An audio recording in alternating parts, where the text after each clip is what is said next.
Let's mic Rajasthan news.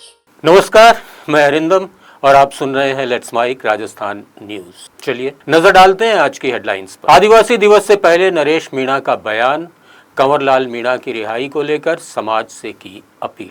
OBC report पर अब किस फैसले का इंतजार, पंचायत चुनाव से पहले सरकार ने उठाया बड़ा कदम और युवाओं की मांगों पर सरकार कब लेगी फैसला, डोटासरा ने सरकार पर उठाए सवाल। अब खबरें विस्तार से। राजस्थान में आदिवासी दिवस को लेकर निर्दलीय नेता नरेश मीणा ने समाज के लोगों से खास अपील की है।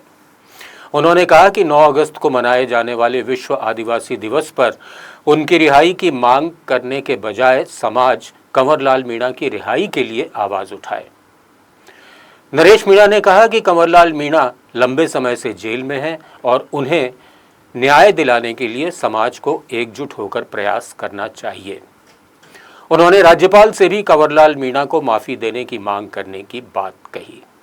मैंने प्रशासन को अलर्ट किया, लेकिन आपको पता लगा कि हमारा भाई जेल जा रहा है।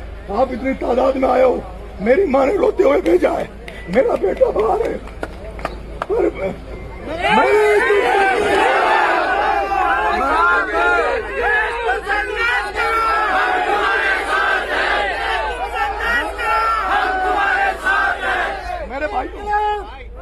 भाइयों मैं कमजोर नहीं हूँ, मैं कमजोर नहीं हूँ। मैं 8 महीने जेल रहा, तब भी मैंने एक दिन भी ये नहीं कहा था मुझे छुड़ाना। मैं अब आपसे एक ही अपील करूंगा, कृपा करके इस बार हमें जो भी मदद लेनी न्यायालय से लेनी है। मैं चाहता हूँ कोई धरना प्रदर्शन ना हो, कोई ज्ञापन ना हो, कोई धरना प्रदर्शन नहीं हो। एक मैं आपसे हाथ जोड़ के निवेदन करना चाहता हूँ, कृपा करके जेल में भी कम से कम मेरे मिलने आए, क्योंकि जेल में भी नियम कानून कायदे हैं। आप रोज वहाँ आएंगे, मिला नहीं पाएंगे, आप बिना मिले आओगे। मैं ये भी नहीं चाहता कि आप लोग वहाँ मेरे से मिलने हो। आज जो आप विदाई देने आए हो, मेरे को जेल भेजने आए हो, आपके बेटे का आपने विश्वास बढ़ा दिया।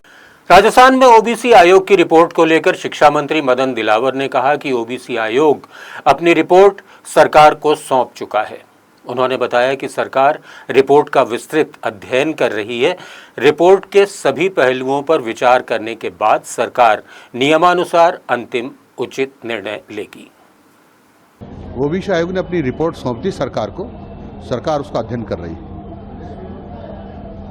कब तक तैयारी हो जाएगी, कब तक? बहुत जल्दी। एक सर वो पौधा स्कूल को चल रहा है, प्रिंसिपल को लेकर उसको निलंबित भी कर दिया है। हमने निलंबित कर दिया क्योंकि कांग्रेस ने योजनाबद्ध तरीके से बच्चों को बर्बाद करने के लिए उसको रखा हुआ था। वो इस योग्य नहीं था, एक बार हटा भी दिया था, कार्य व्यवस्था ले आए, तो एक तरह से व्यवस्था को खराब करने के लिए था। हमको जानकारी में आया तो हमने उसको तुरंत हटा दिया, निलंबित भी कर दिया है। और भी जिनका उसमें अपराध होगा यानी दोष होगा उसके खिलाफ भी कार्रवाई करेंगे। हम किसी को छोड़ेंगे नहीं और जो कमियां उनको ठीक करेंगे। राजस्थान कांग्रेस अध्यक्ष गोविंद सिंह डोटासरा ने राज्य सरकार पर युवाओं की अनदेखी का आरोप लगाया है। उन्होंने कहा कि राजस्थानी भाषा को मान्यता देने और छात्र संघ चुनाव बहाल करने जैसी मांगों को लेकर 15 दिन से आमरण अनशन पर बैठे युवक शुभम रेवार की बिगड़ती तबीयत पर सरकार ने कोई ध्यान नहीं दिया। डोटासरा ने कहा कि सरकार युवाओं के भविष्य और उनके अधिकारों के प्रति संवेदनशील नहीं है और कांग्रेस युवाओं के सपनों को टूटने नहीं देगी।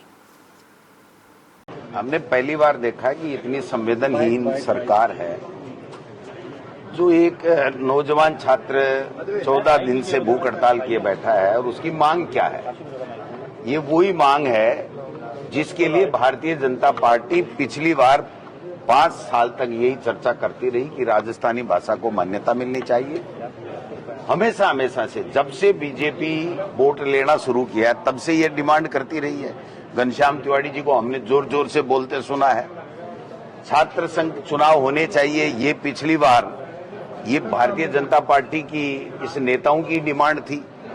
और एक नौजवान छात्र हित में, प्रदेश के हित में, एक संस्कृति जो हमारी है, भाषा जो हमारी है, उसके लिए अगर कोई संघर्ष कर रहा है, अपनी बात कह रहा है, जायज बात कह रहा है, सब लोगों का उसको समर्थन है, 36 कौम के लोगों का समर्थन है। और उस बात के ऊपर इतना नजरअंदाज करना और जान पे भी बन आए तो भी परवाह नहीं करना, इससे बड़ा दुर्भाग्य कोई हो नहीं सकता।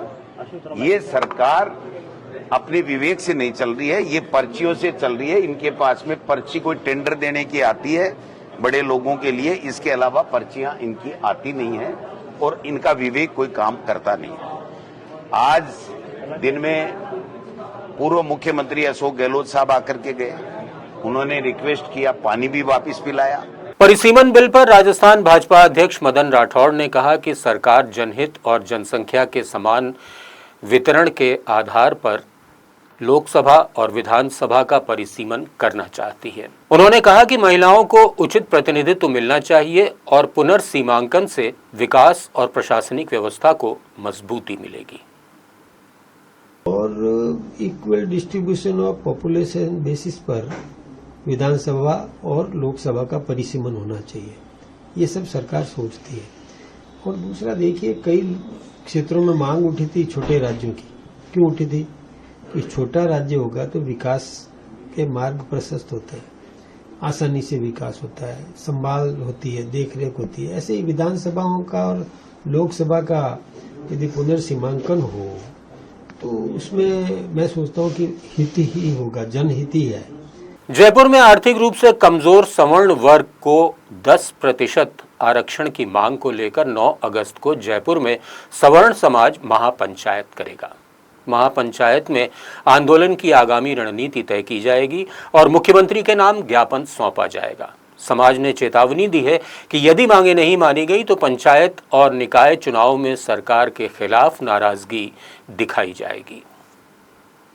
देखिए, ये हक मांगने का समय है। अधिकार जब तक मांगते नहीं तब तक मिल नहीं रहा है। आप लगातार देख रहे हैं देश में, चाहे युवा हो, बेरोजगार हो, सवर्ण हो, हर तरफ हक मांगने के लिए संघर्ष किया जा रहा है। और उसी संघर्ष की कड़ी में जैसे दिल्ली में हुआ, जैसे कुछ दिन पूर्व राजस्थान की राजधानी जयपुर में हुआ, अब आने वाली 9 अगस्त क्रांति दिवस के दिन सूर्या सिटी आगरा रोड पर EWS आरक्षण को लेकर हम एक पंचायत कर रहे हैं। क्योंकि भविष्य में राजस्थान में स्थानीय निकायों के चुनाव हो रहे हैं, जिसमें स्थानीय निकाय, नगर निगम, पंचायत, आपको मैं अवगत करा दूं, 309 स्थानीय निकायों के चुनाव होंगे और ग्रामीण क्षेत्र में 11,341 पंचायतें, 352 समितियां तथा 41 परिषदों के चुनाव होंगे।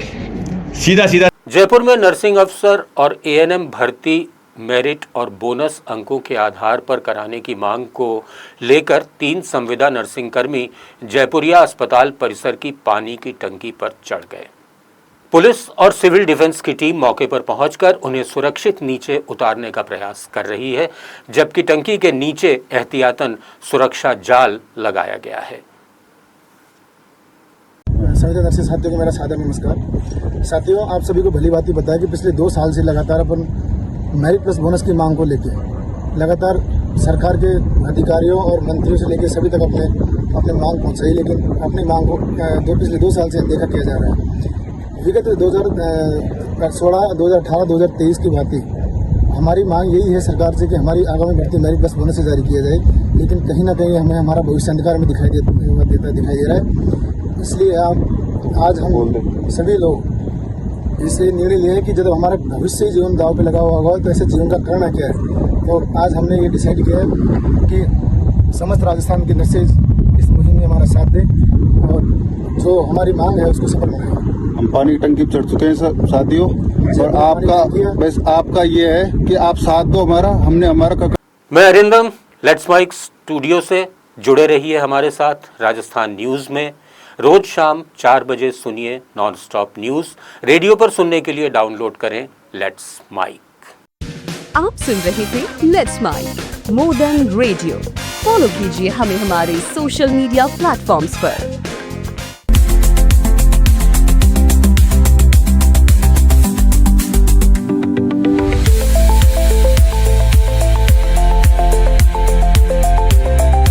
Download the app now from Play Store. Available both on Android and iOS mobile phones. Follow us on YouTube, Instagram, Twitter, LinkedIn, Facebook, Telegram, WhatsApp, Snapchat. Let's talk, let's connect, and let's mic.